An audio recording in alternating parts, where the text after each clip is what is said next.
Well, good morning, everyone. Thank you for allowing me to be here today. I'm going to talk to you a little bit about the 5 soil health principles. My name is Darrell Oswald, and I manage the Burleigh County Soil Conservation District. I've been with the district for 25 plus years. I am also a farmer and a rancher from Northeast Burleigh County, a fourth generation rancher, uh, and near Wing, uh, up there in the northeast corner. And this particular slide is to lead off as a picture of the Menoken farm. Some of you, or maybe all of you, are familiar with the Menoken farm. It's our conservation demonstration farm, owned and operated by the Burleigh County Soil Conservation District. I'm going to lead off, of course. We've talked about these a little bit in the past, and in our ag production model in general, and mine included on our farm and ranch, which I'm going to relate to most today. We have to identify our ecological, or our agricultural resource concerns. And really, these are symptoms of landscape simplification. And leading off, of course, we have the wind and water erosion. We still have that across North Dakota quite readily, of course. We see it in Burleigh County and every county across the state. The salinity thing is really coming to roost for us, and that's become troublesome. Our lack of plant diversity and cover. We've really simplified the landscape and the crop rotations. We've taken a lot of the livestock off the land, and of course our animal impact. And we can have a drought and a flood in the same year, which tells me, as a farmer and a rancher, if I correlate that to Oswald Ranch, it tells me that I don't have any resiliency in the system. And of course, with that, we had Lindsay talk about carbon, and of course, carbon drives the cycle or the system. And of course, exporting carbon off your farm and ranch. Again, agriculture is an extraction business. That's going to happen, but we have to understand that we have to put more carbon back into the system than we take out, and that can lead to carbon deficient soils. This is a page out of the Nature and Properties of Soils that I use quite readily. And again, correlating back to my own farm and ranch, you look at the factors promoting the gains and losses of organic matter in soils, which helps drive the system. And of course, the gains is when the soil health principles, if you look down that list, I won't read them all, but as you look down that list, you see that the principles that we're going to talk about really pertain to the factors promoting the gains, and really have very little to do with any of the factors promoting the losses. And the soil health principles, again, I won't read them off to you, but you can see this slide has been around the world and back many times, and it correlates to soil health. And the soil health principles are universal. We were having a discussion here with the group this morning, but you need to scope them to your particular farm and ranch and to your particular situation. The principles work on any scale, large or small. Currently at the Menoken farm, our urban gardening and our outdoor gardening and our high tunnel gardening all employ the soil health principles. And again, working on a very large scale, small scale. And so they are very universal in that regard. We always lead off with or at least I do, I always lead off with armoring the soil as the number one principle. I believe that, again, you can't really get the system going. You can't move it forward until you start protecting the soil. This particular photo is off of Oswald Ranch.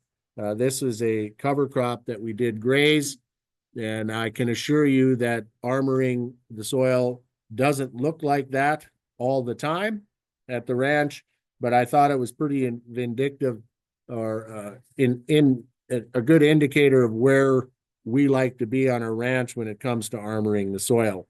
And again, this happens to be crop residue, and that's one way that you can achieve armor. And of course, the other way would be by growing plants. Most of the carbon in this dead litter goes into the atmosphere as carbon dioxide. And of course, the green plants gives us an inlet for carbon going into the soil. And again, armor is very, very important, and is generally, in my world, is always led off as the first principle. Here I've shown an example. Again, armor on our farm and ranch pertains a lot to how we graze. We do some farmland or cropland or some annual cropping, but we do way more grazing. And this particular photo, I think, shows the armor on the native grazed native range that we like to try to achieve, and we're out there. One of my mentors, Gene Govan from Turtle Lake, used to say that his goal was to capture every raindrop where it falls. And we've kind of taken the same mantra up at Oswald Ranch, and we feel that this is the way that we can do this. And again, we're reducing our evaporation rates, our soil temperatures. We built more resiliency in the system during the drier periods because of the armor that we have on, and we can reduce the temperature. We're not evaporating the water per se. And as Carlos stated, this is generally a very, very good, provide great habitat for the soil food web, and we think it's very important. So this is how we employ armor on our operation. Minimizing soil disturbance. Again, I put an emphasis on physical disturbance because that is the thing that we generally relate the most to.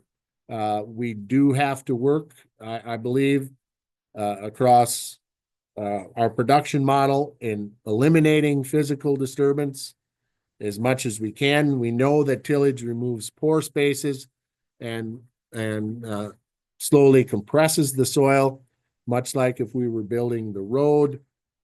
We talk about water infiltration and air movement, and of course, tillage restricts all of that.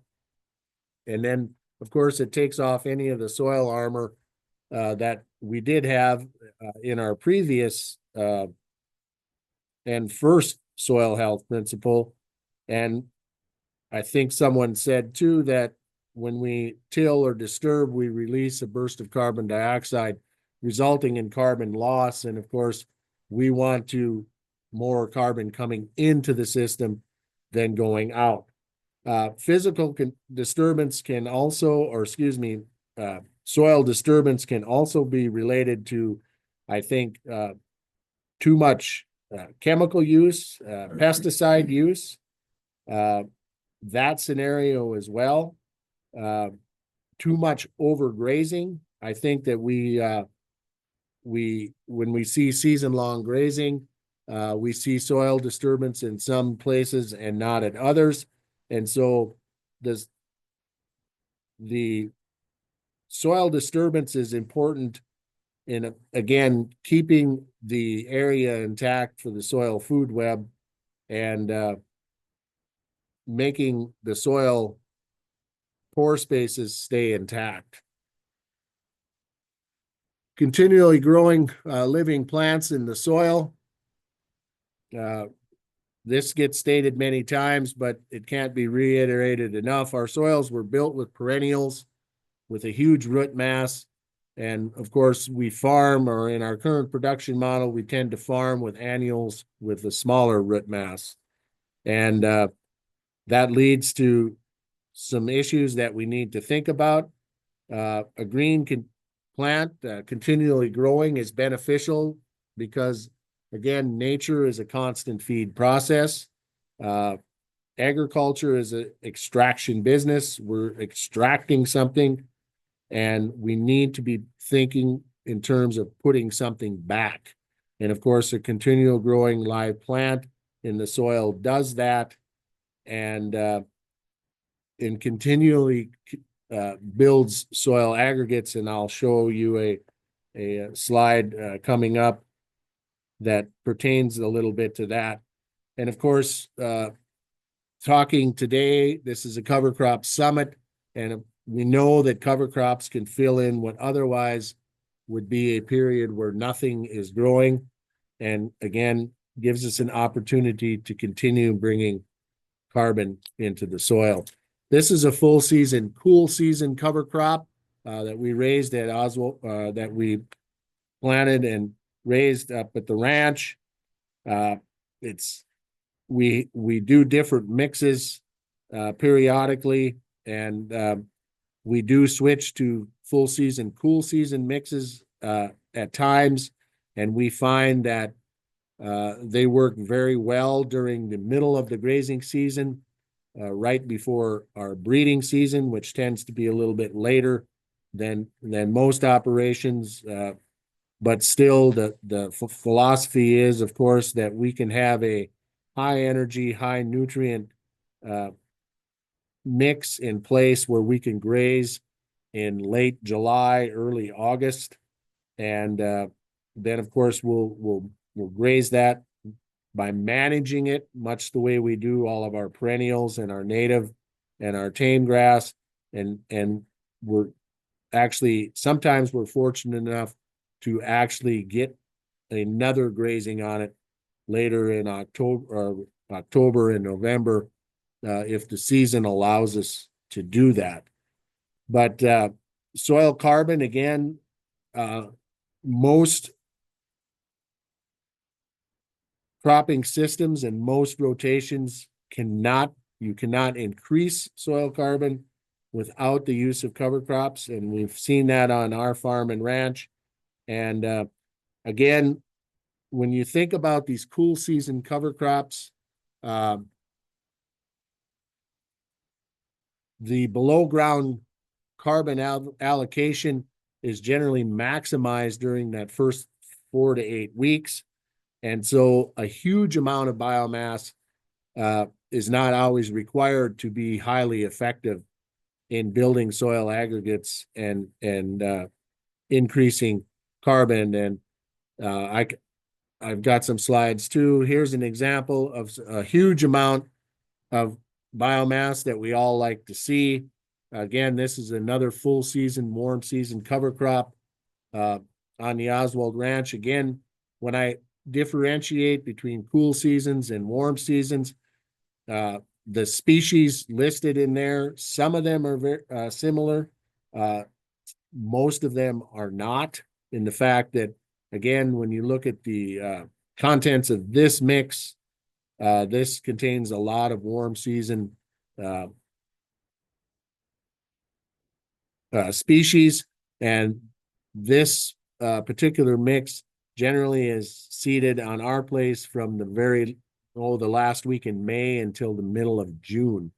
And our cool season mixes, we try to get in, mid-April to, maybe that first week in June. And so we're achieving different things. Again, you can see the large biomass. It's fun to hide in. This is particular pictures of just my two daughters playing in the cover crop a while back. And again, diversity is the key, I think. Cover crops are all good, even the simple ones, but the more diversity that we can get in there, I think that more the microbes and the soil food web, more of the soil food web we can feed, because again, when we manage holistically or have that thought process, we're trying to mimic nature. And when you look back at the native population or the native grasses, there was a huge amount of diversity. And that's what we're trying to do with each of these cover crops. Continually growing plants in the high tunnel. I think Jay will touch on this a little bit, but I wanted to show that, again, cover crops or continually growing plants in the high tunnel is important too. Not just during the garden season, but building soils in the high tunnel as long as possible and keeping a green growing plant intact. Plant diversity, I touched on this a little bit, can be accomplished by growing all 4 crop types, and I think we miss that some of the time with your warm and cool season grasses and your warm and cool season broadleaves. Most effective to have a rotation heavier in high carbon plants, crops such as wheat or corn, not low carbon crops like soybeans. Some of the diversity issues that we deal with now are corn and bean rotations. And I think that there's some opportunity, and we've shown that at the Menoken farm and with some individual producers across the landscape in North Dakota, that we can add more diversity into that rotation, especially with the soybean realm. And I think that that's important. And that kind of takes away that angst, if you will, of soybeans being a low carbon crop. We know that high carbon plants build soils because, again, to reiterate this, it brings additional carbon into the soil profile and builds the resiliency that we want in our system. And the amount and quality of carbon from crop residue contributes to the amount of soil carbon. And it goes back to our individual beginning slides there with armor and having a green growing plant as much as possible and minimizing your disturbance. Again, to reiterate, the soil health principles are meant to be used in a system with a systems approach. And I think that that's important to remember. Every green plant is a carbon inlet. Again, we've harped on this quite a bit. The most potent tool with which to build a healthy soil is a live plant. And I think Lindsay again said this, that photosynthesis is the primary process that feeds the soil. And so when I look at myself as a manager, owner of Oswald Ranch, essentially I manage plants with photosynthesis and sunlight. And so, and then of course I become a microbe manager. More importantly than actually the cattle that I raise and the crops I raise, I deal with photosynthesis and managing microbes. And we know that a cropping system that creates these favorable habitats and the one that will capture the most energy from the sun will restore soil health the quickest. And we often get this question a lot regarding the soil health principles. How quickly can we turn things around? And my answer to them, of course, is always, how many principles are you willing to utilize? How will you be managing the principles? Because again, they are universal, but they are very unique and must be adapted to your scenario. And that doesn't matter if you're a farmer, a rancher, a demonstration farm, a research farm, or any of that. They all have to be adapted to that situation. Finally, livestock integration, which is really one of my favorites, or my favorite, of course, near and dear because of the livestock aspect and the ranching heritage that we have. And again, we know that animals and the plants and the soils have been together since the beginning of time or forever. And of course, livestock integration is important to balance those carbon to nitrogen ratios, converting your high carbon crops, if you will, into the low carbon organic material. And livestock create the opportunity for even more soil carbon. This particular photo is actually out at the Menoken farm, and we're grazing one of our full season cover crops. But the simplification of the landscape and the taking away of the livestock, I think, is vitally important. How do we know if soil health is improving? Again, I won't list all those things there, but you can read them. And that's how we look at things on our farm and ranch. That's how we look at things at the Menoken farm. Are we increasing stability? Are we infiltrating water? Decades ago, growing up, our water cycle on our ranch, I believe, was severely impaired or broken. And of course, I've worked to try to fix that. And of course, organic matter increases. Are we seeing crop response? Are we reducing inputs? And are we seeing an upward trend? This is a simple version of a Menoken farm from 2009 to 2020 on soil organic matter. If you know, there's many things that help drive the system, but soil organic matter seems to be a popular one. And if you look across the graph, again, you'll see that field 6 has the highest organic matter over time. And we see this is the one field that had the most crop diversity, the most use of cover crops, and most livestock integration. So that does answer your question, how quickly, or it can be a piece of the question or the answer to the question, how quickly can we change some things around. And we know that when we implement those principles of diversity and use the cover crops and livestock integration, we tend to see an upward trend in in the positive soil attributes. This is soil organic matter on Oswald Ranch from 2023. This particular field was a full season cover crop field that I've been experimenting with, and I actually had an annual crop in there in 2024. You can see that there is some positive things that are occurring. This particular study was done by Ecdysis, and was fortunate enough to be part of one of their studies, and I had 2 fields that participated in that.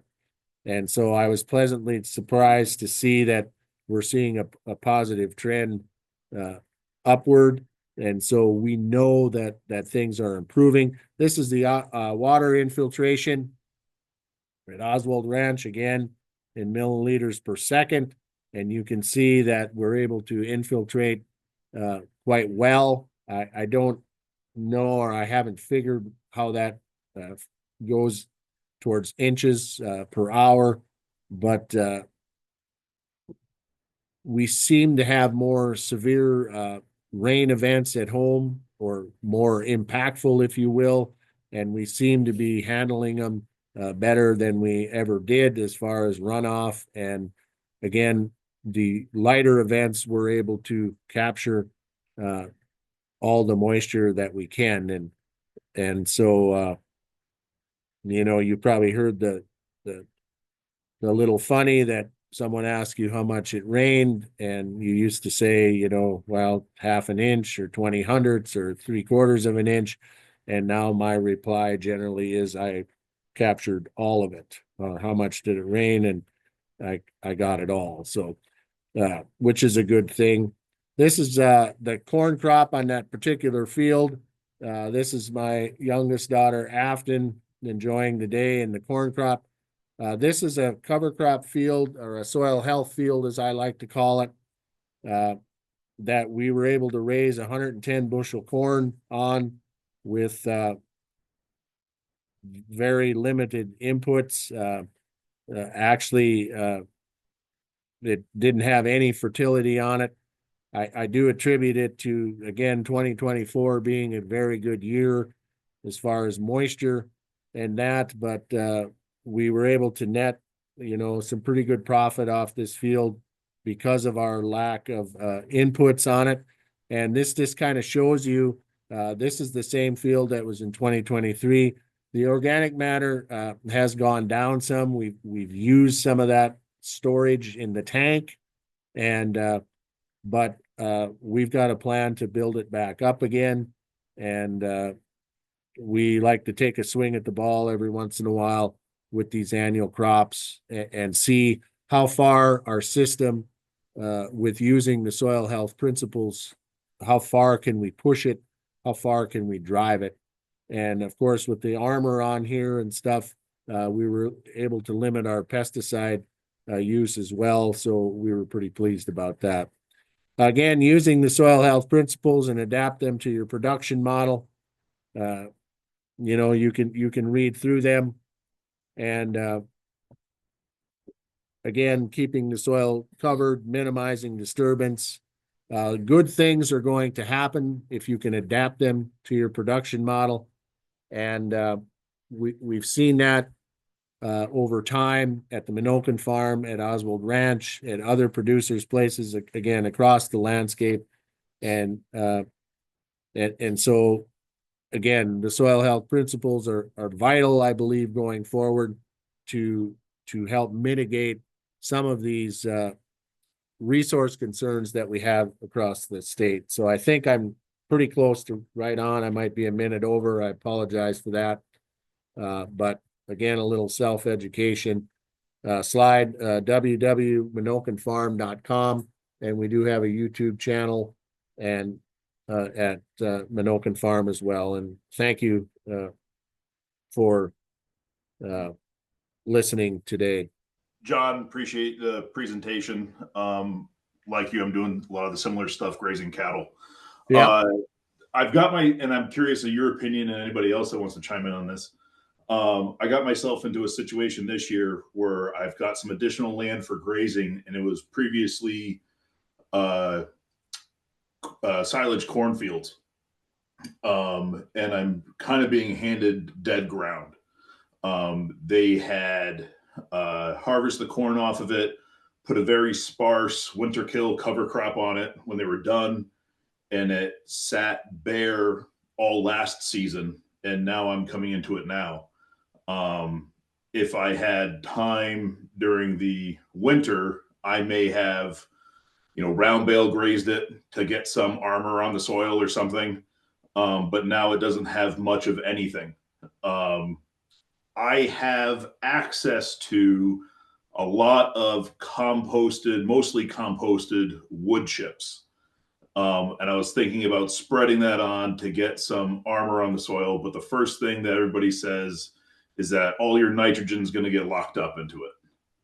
I thought about possibly mixing that with some poultry litter that I also have available to me to, at the same time, be putting nitrogen on it with that armor and carbon. Curious of your guys' input. I guess first off, I think the tie-up will depend on how composted your wood chips are. I think if they're a long way down the road, you'll probably be just fine. You can put that on and proceed. I don't have much experience in poultry litter, Patrick, but I think it would act like other manure when used, again, for lack of a better term, responsibly. I would try to get out there and get a cool season cover crop on that ground if you're able, as quickly as possible, and then manage graze it, and then get some litter back on there and lay some of that carbon material on the ground. on the surface and then get that covered up. Again, armor number one in my book, and again, that it's just how I view things, but you need to get that protected and covered. And Right. you can add your compost. If you're in doubt, I guess too, you could get it tested. But you know, cool season mix on there with quite a bit of, you know, cool season grass or something that'll get you some biomass, you know, and then start working on your legume and, you know, your more fragile peas and stuff later. Yeah, this is a situation where because it was dead, there was no cover, there was no living root system for a year. Erosion took its toll, and because there's nothing holding the ground together, you drive onto it with a truck or any piece of equipment, and you kind of sink right away. Unfortunately, I got to wait for drier conditions before I could even get a look at drilling in anything to it. Okay. But yeah, I got myself into a heck of a project. Well, congratulations, I guess. I mean, you're going to make it better, no doubt. And that landowner will thank you. Again, maybe keeping the initial cover crop simple then, if you're facing some challenges. But again, try to get it in there when you can. And get it protected, I think, is the first thing. And then use the livestock to get the biomass to the ground and start building some biology in there.